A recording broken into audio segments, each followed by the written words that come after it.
दिलचस्प सफ़र।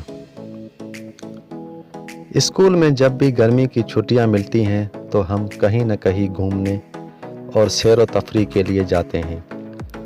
पिछले साल जब छुट्टी मिली तो मम्मी पापा ने कहा कि इस साल हम फैज़पुर जाएंगे। फैज़पुर एक तारीखी गांव होने के साथ घने जंगल से घरा हुआ है।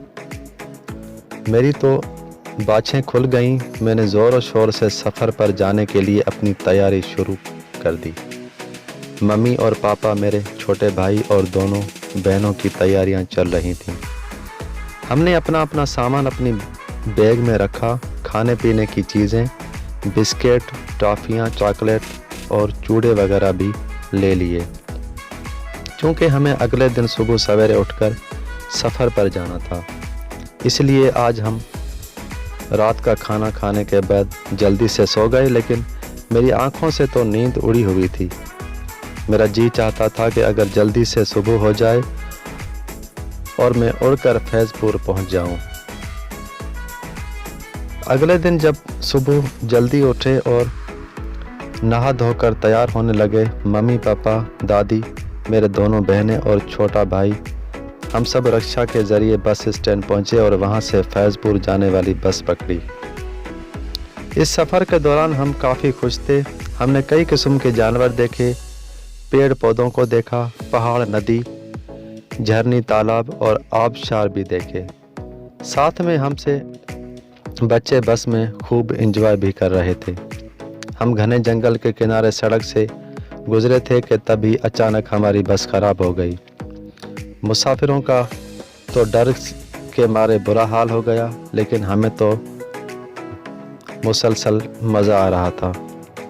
बस को दुरुस्त करने में काफ़ी वक्त लग जाएगा और हम सामने के जंगल की सैर कर लेंगे। ये सोचकर हम फ़ौरन बस से बाहर कूद पड़े। बस ड्राइवर ने कहा कि बस को दुरुस्त करने में 1-2 घंटे लग सकते हैं। जंगल में घूमने का शौक़ तो हमें बचपन में ही था। छुट्टी हुई कहानियों की किताबें पढ़ कर हो गया था। आज बड़ा अच्छा मौका मिला था जंगल की सैर करने का। जब पापा से इजाज़त चाही तो उन्होंने मना कर दिया कि जंगल में शेर, चीते और दूसरे ख़तरनाक जानवर रहते हैं। मुमकिन है कि तुम लोगों को नुकसान पहुंचा दें। हम बच्चे बड़ों का कहना कहाँ मानते हैं, सो पापा की बात को सुनी अनसुनी करके निकल पड़े जंगल की सैर को। जंगल में घूमते घूमते हमें पता ही न चला कि हम कहाँ आ गए।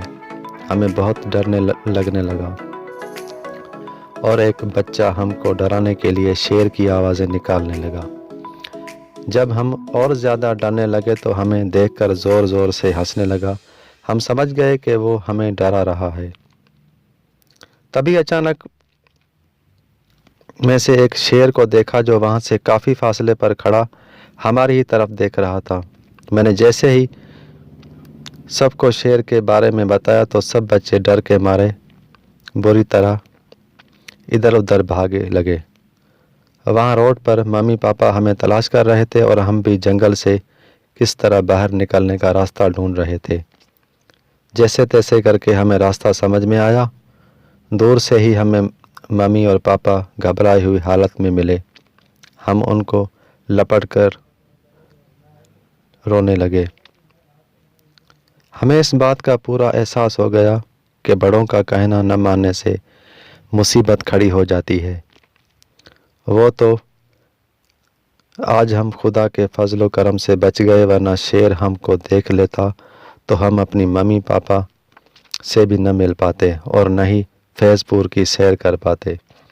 अभी हम मम्मी पापा से अपनी किए की माफ़ी मांग ही रहे थे कि बस का ड्राइवर आया और बोला बस ठीक हो चुकी है। यह सुनकर हम सब बस की तरफ चल पड़े फैज़पुर जाने के लिए।